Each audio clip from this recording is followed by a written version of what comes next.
Boom. Kevin, the Motown phenom Lee. Boom. As the nickname suggests, Detroit is important to you. Tell me about growing up. Growing up, we grew up in the heart of Detroit, constantly moving back and forth, bouncing around off 7 Mile, off 6 Mile, off any of the areas that you would hear about Detroit. I pretty much have been on and lived for a majority of my life. What was it like growing up? Growing up was rough there. I mean, it was like, it was hard for me to fit in almost. There was only so many things that you had to look forward to.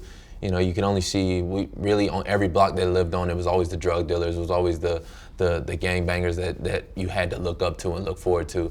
So I found it was real hard for me to kind of fit in a little bit. When you say rough, explain what rough means to you.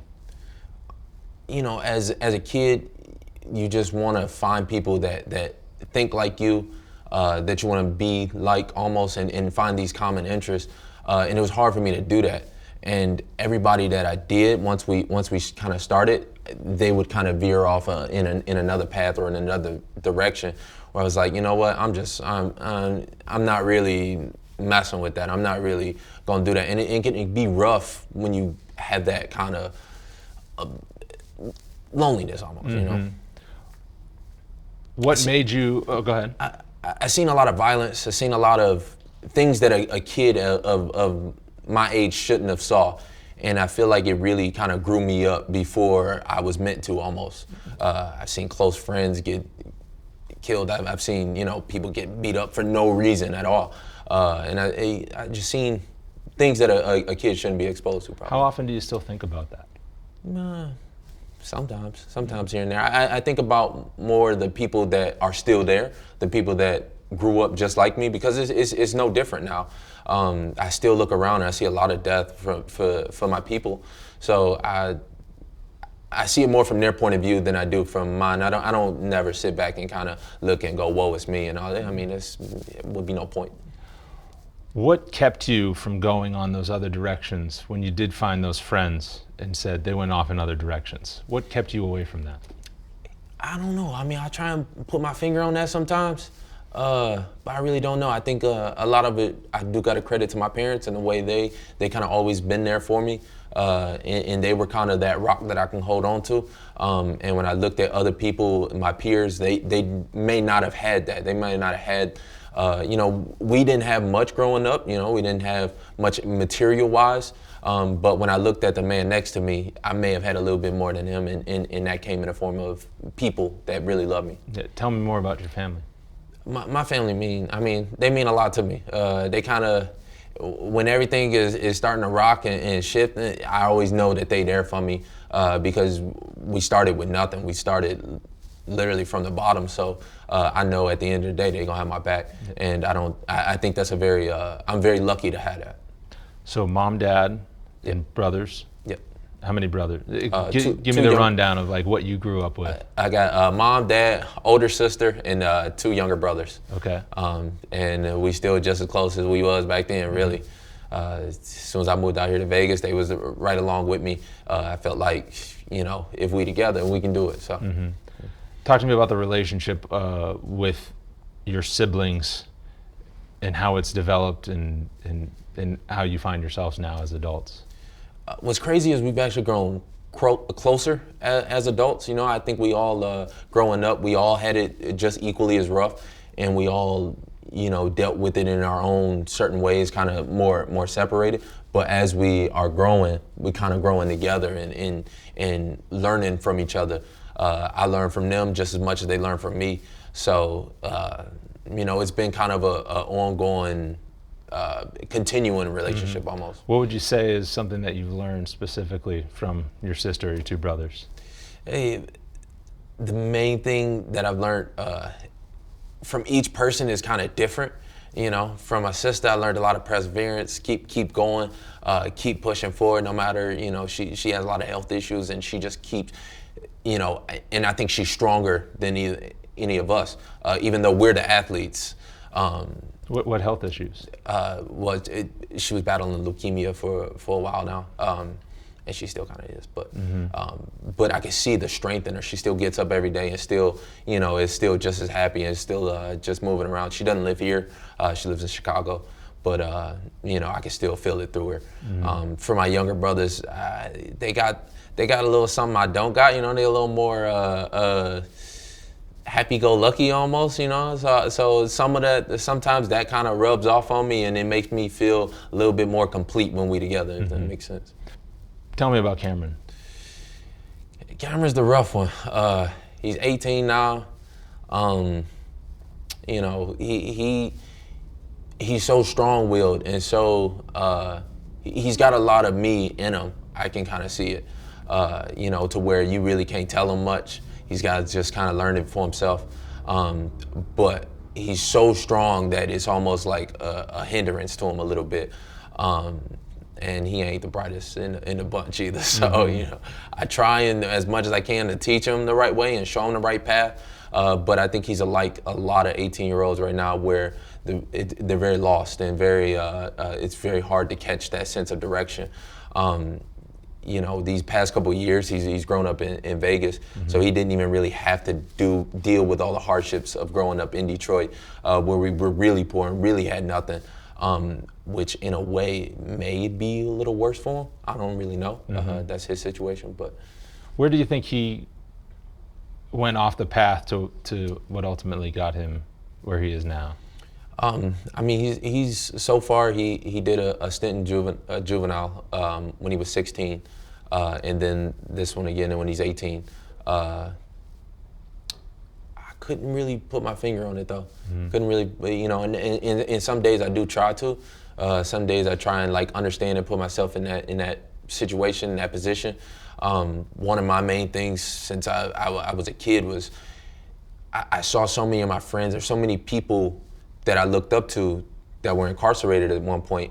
I was for sure it was gonna be me. I was never really a bad kid. I never really hung in the streets and did all that, but I was for sure at some point in my life I'm gonna end up in a box. And I have fought so hard not to do that, not to get locked into that box.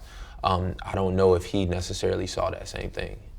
I tried my best to explain it to him and get it through, but sometimes you just gotta figure it out. How often do you talk to him? Every day. Yeah. He called me collect. Cost me $7 each time too. So we'll see. What do you talk about? We talk about everything. We talk about before it was a lot of him being scared of what he's facing. But he's facing a lot of things what we all are, just because he's physically locked up. I think it's more mental than anything. So I help him kind of see things from a different perspective. We talk about day-to-day life. Sometimes I tell him about mine, he tells me about his. But at the end of the day, it's kind of still the same thing. How does his situation affect you? It definitely gives me more drive to keep going. It can be a little bit easier for me to kind of sit back and be like, okay, I'm much further than I ever thought I would be growing up. I never thought that I would see what I've seen, and I don't forget that either. I don't forget. I'm 26. I've touched $1 million. I've touched six different continents. I've got to provide more than I ever really thought. But then when this type of situation happens, it reminds me you're only one step away from being the same thing, or from not helping somebody reach what they might dream of. So it gives me a little bit more pep in my step in the morning. It gives me a little bit more reason to fight when I really don't want to do that last little round or whatever. It gives me more of a reason, I guess. Let's talk about you growing up in your sports background. What sports you played as a kid and then into high school? I never really played many sports as a kid. Really young, before 15. I would do what everybody else do. I would play basketball a lot. We grew up in Detroit. We'd always play football in the streets, and we didn't have much to entertain ourselves. So we would go out and we would have foot races and do these types of things. I was always athletic, but I never really. I was more into school almost, and never really pursued sports until I was about 15 or 16. And what made you want to pursue it at 15, 16? Really, it was seeing the UFC. I mean, as cliche and as crazy as it sounds, I would spend a lot of time kind of tucked away into the house almost, and I remember I would watch a lot of things, and I saw that one day, and I don't know what it was about it. I remember seeing BJ Penn and just thinking like that it was something new, that it was something different that I could do. I remember like going down to the basement and like my mom would have these little surgical gloves, and I would pull the fingers off of them and make them seem like MMA gloves, and be down there trying to shadow box. I don't know what the I'm doing. I'm just, moving around. But that made me go off of the wrestling team, and then. So do you remember, can you picture in your head the first UFC event that you saw that kind of spurred all this? Yeah, I remember vividly. It was George St. Pierre and BJ Penn, their second fight. And that was like the one where I was like, okay, it was just much bigger than I thought it was going to be. It wasn't a barroom fight that you would kind of see from these cage fights almost. It was two athletes that were really going out there, and especially George St. Pierre. You can see he was real smart, real calculated. Reminded me a lot of what I wanted to be, and I'm like, oh, okay. So, well, if he can do it, then I didn't think I would do it, but gave it a shot at least. So you watched that, Mm-hmm. and then joining the wrestling team. Was it the next day?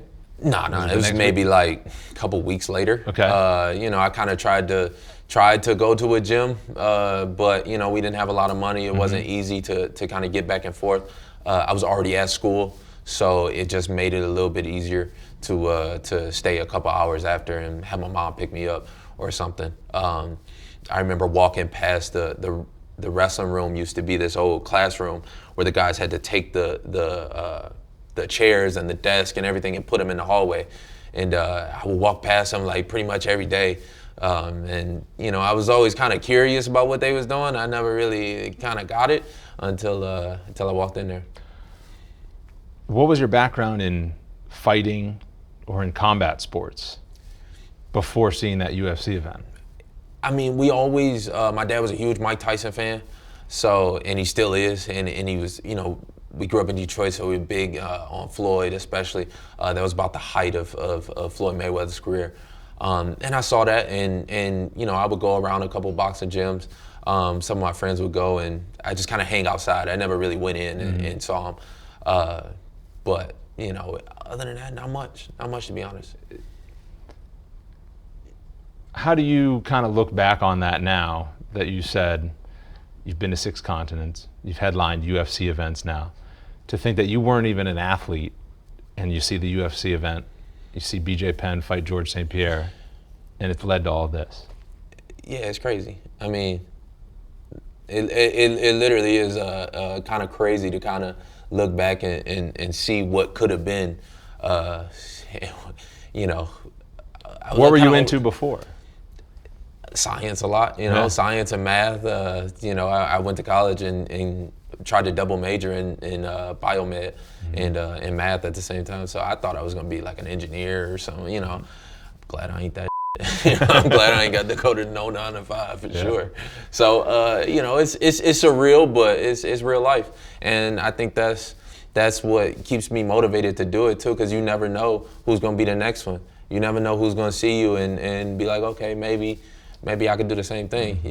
I think it was a lot more kids like me that don't necessarily want to admit it, but they really was. They was into Dragon Ball Z and comic books and kind of a lot of the same. Just either don't say it or don't admit it, but you can do it too. So you were curious walking by the wrestling room all those times, then you had the confidence to say, this is something I want to try. What was that like? I had my best friend that was, at the time, he was going to try it out with me. So that gave me a little bit of hope going into it. It made it a little bit more comfortable for me. The first day was terrible. My first wrestling coach would tell you, I thought I was more exhausted than I ever been in my life, for sure. I kept getting beat up, taken down, and I had no idea what I was doing. And the very first day, my wrestling coach, he brought me in front of everybody after we were done, and he brought me and my best friend, and he said, that these kids, we showed them something, or we showed them a little bit of a spunk to them. And it kind of took me by surprise for a little bit. I was like, man, I wasn't planning on coming back, to be honest. And I think maybe that had a lot to do with me doing it again and again and again. No matter how much I hated it, I always hated training. I always hated the practices, but it gave me a little something. So your coach said he saw something in you. In that, not so many words, but right. yeah. What do you think he saw in you? If I know, I still don't know. That's a question he knows. Yeah, I still don't know. So, how long did it take for you to keep going back, as you said? Mm-hmm. What were those early days like, I guess? Because you said, I don't know if I'm going to come back. Yeah. And then you kept going back. I mean, it was hard. I'm pretty athletic and pretty explosive, so it wasn't. It was a little bit easier for me to just kind of rush through it, but that's what made it even harder, I think, is that I kind of forepassed some of the technique and some of the things that would have made it a little bit easier on me. But it gave me a sense of direction, almost. It gave me a sense of more of a sense of purpose. I had school, I had these other things, but I didn't really know where I was going with that.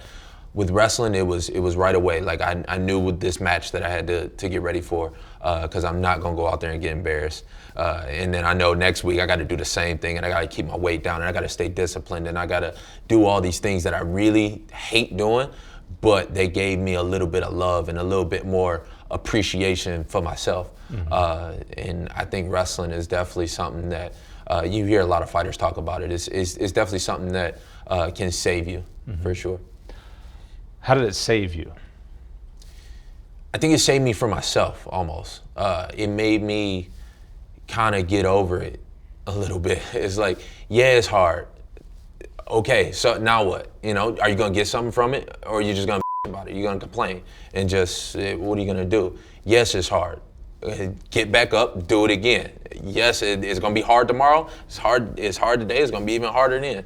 And it kind of helped me get over it and get over it pretty quickly, I think. When did it click for you from joining the wrestling team to obviously becoming a college wrestler and a pretty decorated wrestler? When was do you recall the moment when it clicked and you said, this is really something here? I look back on my wrestling career with a lot of regrets, actually. The last day of wrestling in high school, I didn't make it to the state tournament, which is a big deal coming from Southfield. We were always we were a D1 school, but we were the lowest seed. So we were always lowest on the totem pole, and only 2 people in our school's history had ever made it to the state tournament. And I remember that being such a big goal for me, and such a, something that I was really like, it gave me that focus, like, let me see if I can get there. And when I didn't make it that day, I remember I cried like a baby, sat in the corner and kind of ran off the mat, ran to in front of a locker room, sat in the corner, and the same coach kind of came up to me and he put his arm around me, and this is my senior year. I'm not gonna get another shot at this. That was it. So it kind of hit me very, very hard. And he kind of reassured me a little bit. He kept it real with me still. He said, you ain't do what you were supposed to do. This is gonna haunt you forever. That part was real. But, it gave me, I remember sitting there and I'm like, I don't want to feel this feeling again. And it made me like, all right, the next time I'm gonna really try and get it. Does it still haunt you? Yeah, sometimes. It would have been nice. My little brother made it to States, which is like, that's his one egg that he got, yeah. So sometimes, yeah. But I'm gonna be a world champion. I wasn't a state champion, be a world champion though. So you go to college and you wrestle there too? Yeah. What was that like?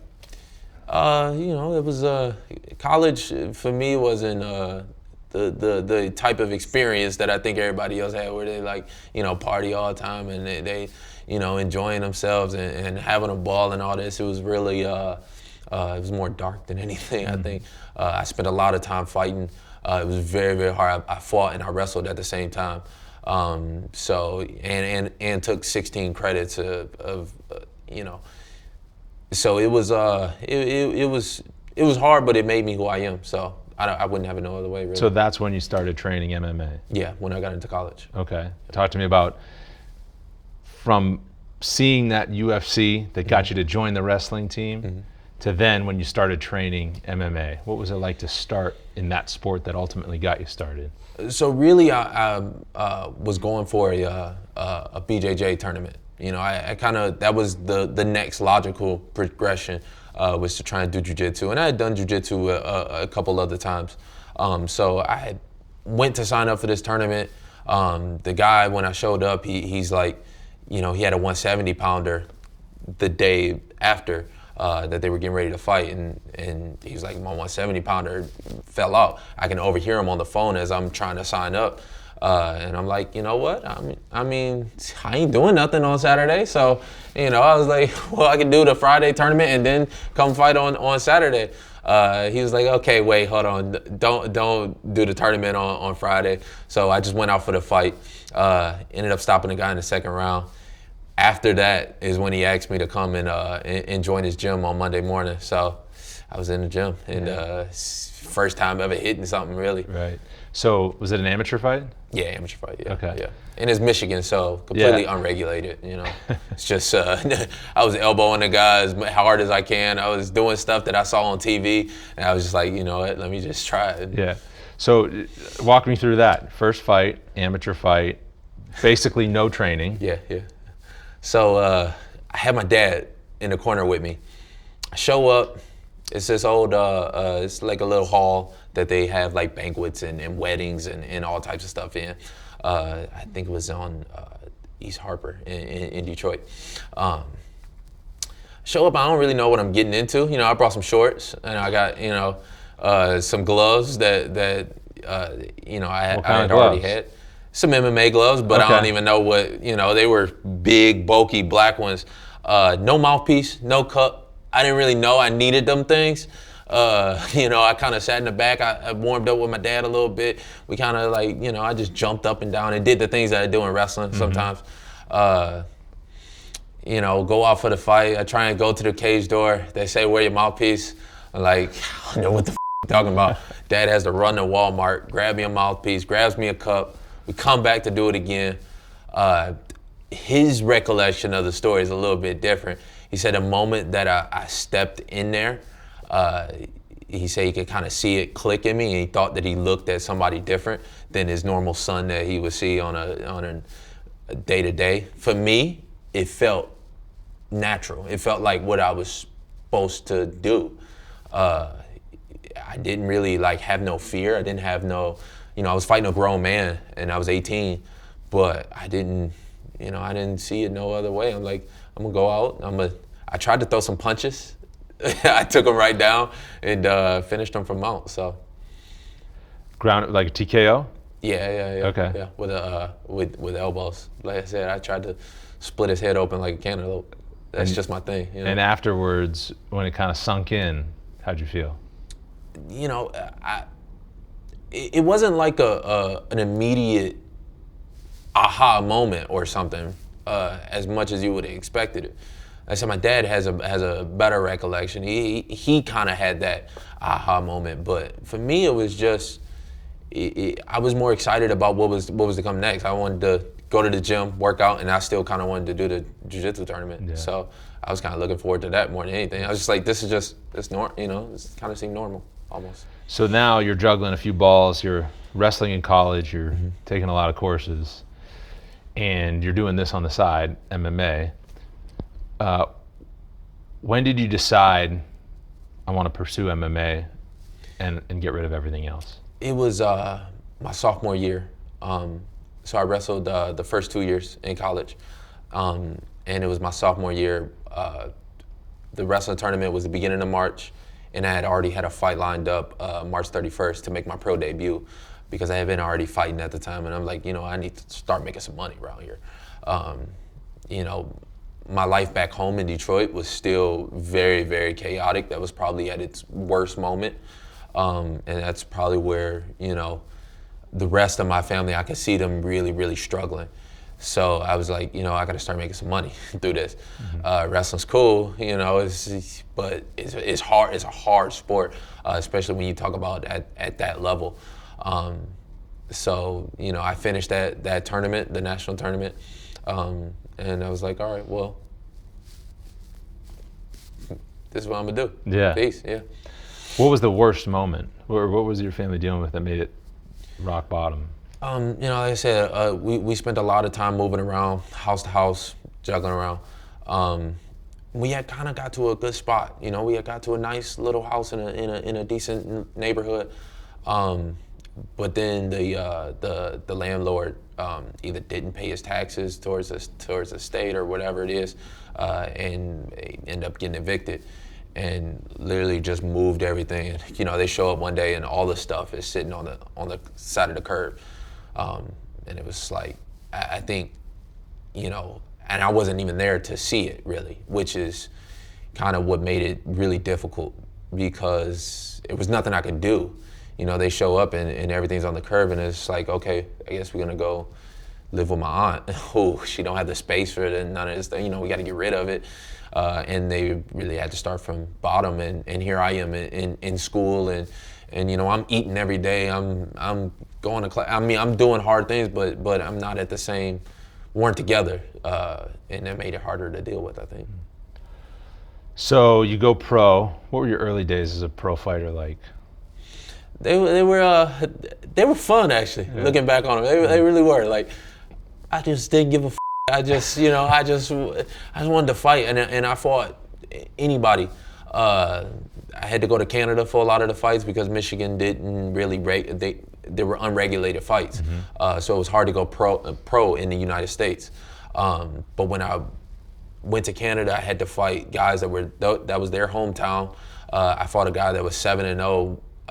Mansour Barnouhi, I think, who just knocked out Khabib's cousin to win a title not too long ago. Little side note there. I beat him though. I was 1-0. He was 7-0. And so I had to take them kind of fights. But it was fun. I didn't give a. I was like, all right, where we at? What are we doing? Making some money? $1,000? Oh yeah. I beat his ass for $1,000. Sure. Yeah. Why not? How often did you fight? I tried to fight as much as possible. I had 10 fights in less than a year, I think, maybe a year and a half. So, as much as possible. Mm-hmm. And that's all while you're still living in Detroit? Well, I went to school in Grand Rapids. Okay, so you're still about 2 hours away from Detroit. Okay, so you're still living in Grand Rapids. You're fighting in Canada, fighting 10 times in a year. When does the UFC become a possibility for you? So, maybe my senior year of school, in December, I was getting ready for finals, I remember, and I had asked certain people about how do I even approach getting in the UFC, and I was barking and I was talking my talk, and I was making sure they saw me, and it was the fights that I would take against guys that already had a big record, and I tried my best to get on their radar. And when I got the call, it was, right after my semester, I think in January, to fight Al at the end of January or February 1st or whatever it was. But I left school then. I was like, okay. I had one semester left, and I was like, you know what? This is what I'm doing. This is what I want to do. No sense in splitting hairs. Tell me about the call that you got. Did you have a manager, or did you get the call? I had a manager, Stefan Patry, who I fought for in Canada. He ran TKO and he runs Instinct too. So I had fought for him before already, so it made it kind of simple. He kind of already knew me a little bit. He gave me that call. I remember I was roommates with a guy from the gym that I was at, and I was kind of sleeping on his couch. We weren't even really roommates. I just was kind of bumming off of him. And when I got the call, I was like, It was a little bit more surreal than anything. I didn't really think it was real until I actually stepped into the cage. Then it became a little something different. When you step into the cage, when you fight in the UFC, what's the biggest difference? It's the moment, especially when you come from fighting in small promotions. You know, when you go from fighting in front of 2,000 people to 20,000, and then, you know, millions on TV and all this, and it's just, that's what you looked forward to, and it's different than what you picture it to be. You know, it's different than what you picture it to be on TV. So that moment and all that sensory overload on you, and you're just like, okay, I'm taking in all these things, and it's not exactly what I thought it would be almost. What was different? The lighting, the feel, the arena, the size, the everything about it. And the last thing on my mind was really the opponent, as stupid as it is, but you know, those are just the learning lessons that you gotta have. Right. When did you move out to Las Vegas? Immediately after that fight. Yeah. Maybe 2 weeks. That fight was February 1st, and I was here in Vegas by March 1st. Yeah. What brought that on? I just knew I had to change something. I knew I had to take it serious. Like I said before, I during my entire professional career, I was still a college student, and I was training, but I wasn't training the way I should have been. And I wasn't treating it like a true profession. So once I knew I was here already, I'm like, okay, this is what I'm doing. I'm not taking no steps back. I'm not looking forward or looking left or looking right. I was still in Grand Rapids at the time, and my choice was either to move back to Detroit and get around the same things that I grew around, be around where I'm familiar with, or just hop in a car and just head west. I made $8,000 for the fight. I spent 3 of it on a car. You know, I threw whatever little stuff I had from my boy's house. I threw it in a car and I just started driving and ended up in Vegas. When you drove into Vegas, where'd you go? My coach at the time, he already had lived here before, so he hooked me up with Dewey Cooper, and he was kind of like the first one that I saw. It wasn't the main reason why I stuck around. I really stuck around for when I met Robert Fallis over at Extreme Couture. It made me feel a little bit like it's home, and ever since. Tell me about your relationship with Robert from the beginning and how it helped you. Yeah, Robert is somebody, if you ever met him, you just know, like, he's got like this presence about him. And just when I first met him, I was down, I was putting my stuff in my bag, I was getting ready to leave, and I didn't really think too much about the day. Extreme was nice, but it didn't really make any buzz for me. Until he came up to me while I was putting my stuff in my bag, and I remember looking up at his face, and and just he's got this energy about him, and when he talked, you listen to him, and when he said something, I just believed it. So when he said this is where I need to be, I just believed him, and I just went along with it. And it's been the relationship that you have with a coach is a real major one, I think. I had it with my first ever wrestling coach, and he was kind of like the next one that I really, really had it with, and it made me feel more. It gave me something. Yeah. When you think about what he taught you, what do you think you took away the most? He always had like these little sayings, He always had like little one-liners, little pointers that he would, like, nobody likes warm coffee. They either want the coffee hot or they want it iced. Don't be warm coffee. And even just something like that, something so simple, and he probably don't even think much about it, but that's probably gonna be something I tell my grandkids. It's like, nobody likes warm coffee. You either want it hot or you want it cold. What you gonna be? And it kind of resonated through a lot of my life. It's like, what you gonna do? If this is what you're gonna do, then do it. If not, then nobody likes warm coffee. Yeah.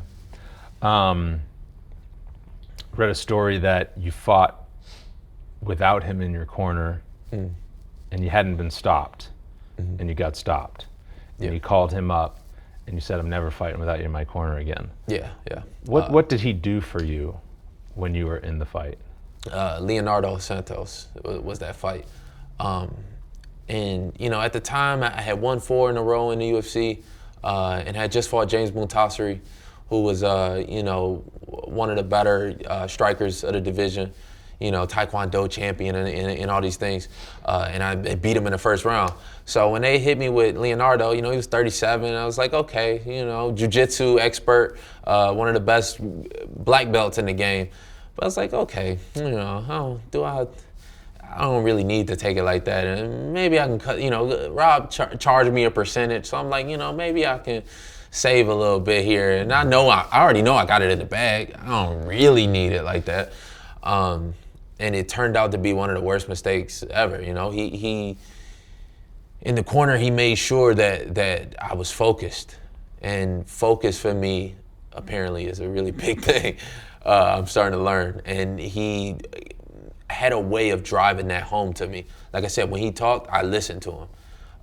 And to focus, then even just to focus on this opponent and this man, and being a young guy and being kind of how I am.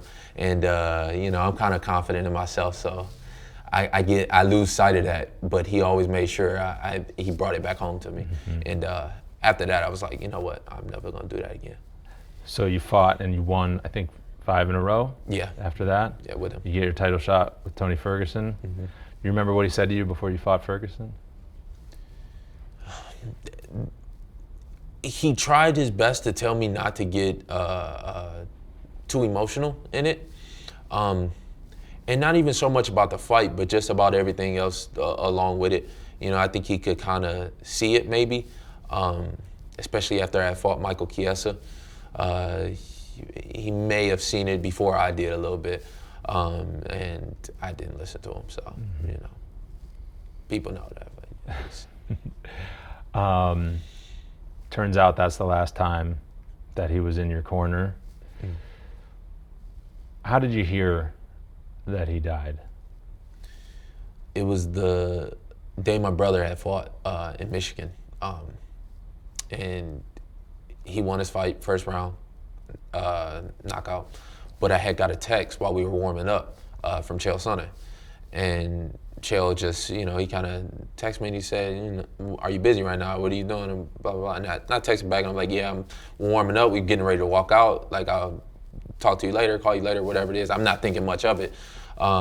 He has the fight, knocks a kid out in the first round, TKO. So then we go out after, and you know, I take him to a little bar, and we just kind of celebrating the win and relaxing and enjoying ourselves. And that's when Chael called me.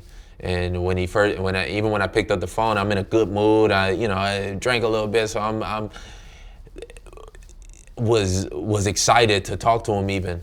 And when he kind of broke it to me that Rob had went into the woods and shot himself, I didn't believe him at first. I was like, yeah, all right, you know. And it took me pretty much the whole day I didn't believe him.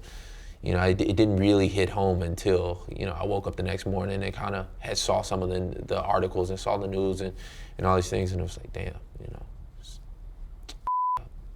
But. And then to come back here, mm-hmm. What was it like? I don't know. You know, a lot of it was a blur, to be honest. A lot of it was trying to figure out what happened. Why it happened. Robert was somebody that I really, really connected with, and I really felt like we thought the same and had these, you know, he just was somebody that, even though he was a mountain man from Oregon and dressed in the same flip-flops every day, smelled bad everywhere he went, like, and he, you know, had this crazy infectious like energy about him. You know, and I'm just like the total opposite, but we were the same, almost. You know, I could see him and he could see me. So the next couple of days was just me trying to figure out, you know, why, or you know, what happened, or, you know, something like that. But it ended up coming to a head at the memorial that they had for him. everybody was there. You know, it was a good crowd of people. A lot of people in the MMA community, especially. He touched a lot of people, and you know, people would get up. They would say their piece. They would say the good things that they saw in him, and you know, I remember that day really well. It, you know, a lot of people would talk, and it would make me feel a certain way, and I'm like, okay, it's my turn. Like, you know, they didn't put a pressure on anybody to do it, but you know, I felt like it was my duty. He was my friend, and I tried my best. I stood up there, tried to say a couple words, bust out crying, and ran out the room like a little. But you know, it was probably like that moment where it kind of really hit me more than anything. But trying to speak and you just couldn't find anything. Yeah. Which is hard for me. You know, it's you know, I don't lose the sense to speak too much. But you know. Yeah. Have you figured out anything when you, if it was about figuring out why? What's come to you since it's happened? Yeah, he had you know, and I mean, I don't want to speak for the man, especially. I really feel like I can't almost, but I feel he had a lot more in his life that, you know, he never got to address. You know, he grew up as a Jehovah's Witness, and his parents pretty much shunned him when he, you know, moved out and decided that he wasn't gonna partake in it. And that was maybe when he was 20 years old. And, you know, speaking to other people in his family and speaking to other people that were really close to him, I think we kept him more alive than anything. But he spent a lot of years kind of searching for that. You know, when you don't have that family and you don't have that unconditional love of somebody. And like I said, my family is really important to me. So I can put myself there and I can feel it. When you don't have that rock to connect to and somebody that you started from bottom with nothing, when you don't have that, then maybe, you know, you can feel a little bit more hopeless in it. So, you know, I think maybe that's what it was. I don't know. I can't speak for the man, but, you know, I find some solace in that at least. Last one on Robert. When I talked to you before you fought in Atlantic City, and that was the first time you're fighting after his passing, and you told us that week, you still hear what he's saying. You still hear the lessons. What do you still hear from him when you think about it? I say he's got a lot of these little one-liners and these little pitches, and you know, even during that fight with Barboza, you can kind of look and see I'm doing a lot of talking, and I'm not even talking to Barboza. I'm not talking to my corner or whatever. Even when I sat down and I'm starting to talk, I look at that and I'm like, I'm speaking as if he was talking. You know, I hear him say a lot of, you know, stay focused, especially when I got a big challenge on my hands like that. So I still hear his voice sometimes, and at the end of the day, he was such a great coach that maybe I feel that he knows he gave me what he needed to.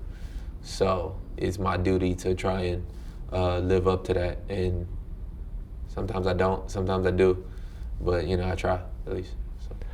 So I want to go back a little bit before that now. Your first main event was against Michael Chiesa. What do you remember about that night? Yeah, it was fun. Yeah, that's all I remember. It was fun. The whole thing with Chiesa was fun to me. I still kind of look back on it and smile a little bit. It was. Let's go back to the press conference. Yeah, I mean, it's one of those moments where I'm just. I spent so much time kind of just cutting my teeth in the UFC and taking a lot of tough fights and a lot of fights, and pretty much my whole career I've taken fights that other people would look at and say were stupid. And, you know, you shouldn't do this, you should, you know, try and build up a little bit and stack up. And I was constantly getting overlooked. And, you know, there was a Sage Northcutt that would come up, and, you know, and I look at him, he's fought a bunch of bums, and, you know, I'm out here fighting the real fights and I can't get no shine. And that built up a little bit of like resentment in me, a little bit of something. So when I got the call that, you know, this was gonna be a main event, we were gonna do that press conference, I remember sitting there and I'm like, okay, I'm just gonna be me. I'm just gonna really just let go and just let loose and just, y'all don't know what y'all been with this whole time. So going into the press conference, I just knew I'm just gonna be as relaxed and just let it flow and just let me be me. People still kind of try and put me in a box because of that press conference a little bit. They see me run across the stage and punch him, and they're like, okay, he's in there. But I'm still on the same path where I'm not gonna let you do that. I'm just gonna be me. What effect has that had on your career? That stretch of time, first main event, press conference, and the moment in the press conference. I don't know. I like to think it was still the same. Still gonna be the same. I know with me, it's just a matter of time more than anything. Some of these things, especially in this game, is about. It's just a matter of time. It's just about that learning experience, and the more you get yourself out there, the more you'll learn, and the more you learn, the more you'll take into the next one, and the next one, and the next one. So when that happened, at the moment, I already knew I'm kind of okay. This is a big learning experience for me. So I have to take it and see where I can go with it.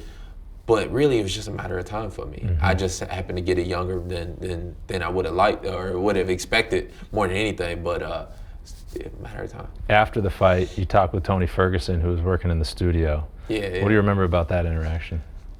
So maybe 2 days before the fight, I kind of, I'm on there, and I don't really like to read a lot of stuff about myself, but every now and again, I might see something. And I remember seeing an article or something where they were giving predictions on the main event, on the fight. And Tony was one of the predictions. And, me and Tony went to the same college. He came out a couple years before me, but when I was wrestling, because he was a national champion, he was one of the guys that would kind of, he had his name in there. You would kind of see him. And we had already spoke before, and there was a mutual respect. So when I seen that, he was kind of throwing some slack my way, then I'm like, okay, I guess the respect's out the window.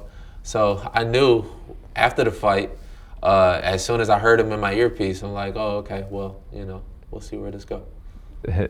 How would you describe that interaction? Yeah, I mean, it was more, I don't know. It was kind of natural, I guess. It felt natural. Like it felt right. We had a couple interactions since then that didn't feel as right, if that makes sense. But that first one, I'm just in my moment. I'm just in my, I just wanted to just put myself out there, which can be a very hard thing to do. You don't know how people are going to take it. You don't know how people are going to react to you and, what they're going to say. But that was one of the moments where I'm like, I'm just going to be me. And Tony, you just got to get it. So. I think starting with that main event, you kind of broke out of your shell. As you said, you're going to be you. When did that confidence come along? When did you get how you are? I've had it since a kid, I think. I kind of always had the confidence to, like I said, when a lot of my friends and a lot of people that were close to me were going somewhere else, I'm like, I ain't doing that. Like, I'm comfortable enough with me. I can sit in the room all day, just me, and just be cool.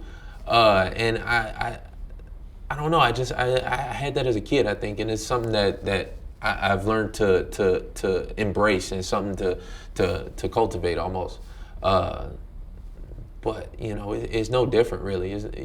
At the end of the day, the fight is against yourself. So I'm always confident it's me versus me. It's me. So. Did you learn the art of the soundbite? Yeah, a little bit. You get better. My number one goal since starting this sport, I was like, I want to be the most well-rounded fighter that it is. And the media is one of them. If you fight and nobody pays attention or nobody sees it, then did you even fight? Did it even count? So it's definitely a part of it, and it's definitely a part of going along with being a well-rounded fighter is learning how to even portray yourself, because that's hard too. It's just as hard as learning any type of punch, any type of kick, anything else with it. How have you learned it? Just by doing it, just put myself out there. I get a lot of hate for it. I mean, like I said, people try and constantly put me in this box, and people are going to draw their own conclusions. But I really don't give a what nobody else got to say. I just throw myself out there. I speak my truth as I see it. I make sure that I tell my truth, and if you don't like it, all right, so what? After the interaction with Tony Ferguson, your next fight is against Tony Ferguson for the belt. Yeah. What did you expect? I didn't expect it that soon, for sure. I didn't know what to expect when we had that kind of, back and forth. Sometimes I talk and forget that other people are listening, So that's kind of what that moment was for me. It was just more about me and him, because I feel like when I show you love, you're supposed to show love back. So it was just a natural kind of conversation. So I didn't really expect too much from him. Definitely didn't expect to, and I don't even think that's how it came about. I think at the end of the day, there was so much going on at the time. Conor was fighting Floyd Mayweather, and it had put the division in this weird limbo spot, and there wasn't a whole lot of contenders even laying around there. I took out a lot of top guys, so I think it was the right time. Would I've liked a little bit more time? Maybe, in getting ready for somebody like Tony. I knew that he was going to be a tough challenge. I think I fought the best Tony Ferguson that there was and will be. But I learned a lot from that fight. So, what did you learn? I learned a lot about myself from that fight. I learned not to give too much. I was trying to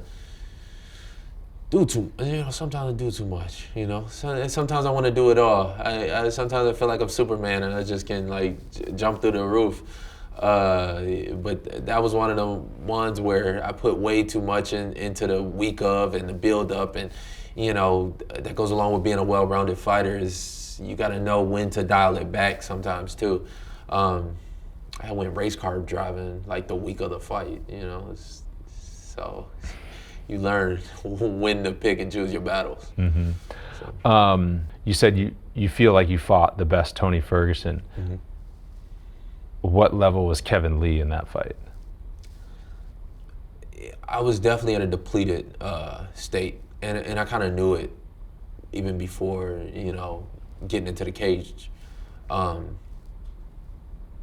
weight cut was very, very hard for that one. I took the fight a little bit sooner than I had thought, and with these weight cuts, it's a big thing that I have to prepare for. I need a lot of time as a bigger guy to kind of make sure I do it safely and do it the right way. Like I said, so much with the media and all this attention all at once for a young guy was a lot. Ended up catching a pretty bad staph infection that I knew of the week of the fight. It was just something that I was just gonna put on the back burner, and I just wasn't gonna deal with. And they tried to get me on antibiotics, and I'm like, nah, so I don't want to do that either. It ended up coming to a head during the weight cut, but I made the best of it. So I was gonna fight. Right. I was gonna fight. At the end of the day, that's what it was. I'm gonna show up. I'm gonna fight. In the immediate aftermath, with what was on the line, what were your thoughts going forward? There was a lot of what ifs, even still now there are, if I would have won that fight, I think the entire landscape would have looked different. It would have been me and Conor next. You talk about a fight that's really going to, kind of change your life, change money-wise. But, everything happens for, it let me realize, wasn't my time yet. So sometimes it's your time, sometimes it ain't. It's cool. It's cool. Yeah. It's a matter of time. When did you first think about moving up to 170? I really didn't put much thought into moving up. They had asked me to a couple times. I think even my team kind of asked me to a little bit. They thought it might have been the better move, but I'm kind of hard-headed. I'm kind of strong-willed. When I got my mind set on something, I do it. But when they approached me with the fight, it seemed like the perfect timing, and it seemed like maybe I do need to listen sometimes. You know, maybe I do. Maybe being strong-willed ain't all. You know, sometimes you can be too strong for your own good. So yeah, it was about time that I listened. So we'll see. So it was recent. For sure, it was after they offered me the fight. Okay. When they offered me that fight, I just want to fight. That's all. I didn't care who against who. I didn't care against whatever, what weight, but any of that. 155 right now is getting real muddy. It's getting real political. I tried to give offers to guys that were way beneath me in the rankings, and even they didn't want to take it. So, you know, I just wanted to fight. And I knew when they approached with Dos Anjos, I knew Dos Anjos would take the fight for one. And then, you know, I knew he would give me a good one. So it seemed like the right timing. What do you expect now that you're in it? I'm a whole different me. You know, I'm coming to shake things up. You know, I ain't just coming just to you know, kind of have a one-off. I'm chasing after a title. You know, when I saw Usman beat Woodley, especially the way that he did, it's giving me another little, you know, kind of licking my chops a little bit. I'm kind of, you know, kind of excited about that one. So we'll see. If it's going to be a new Kevin Lee, what will be new that the fans will see? I think a lot of fans are excited about this one, especially to see me at 100%. You're going to see a totally, for one, I only have to be focused on one man and not the scale before. You know, my whole career has been two different battles. It's been, you know, me fighting the scale first and then stepping into the ring. When I fought Tony Ferguson, that's what it was. I almost killed myself to make that weight. Once I did, I kind of relaxed and let go and forgot even about the fight. This one will be 100% focused, so that's the only thing I care about. Do you expect to stay at 170?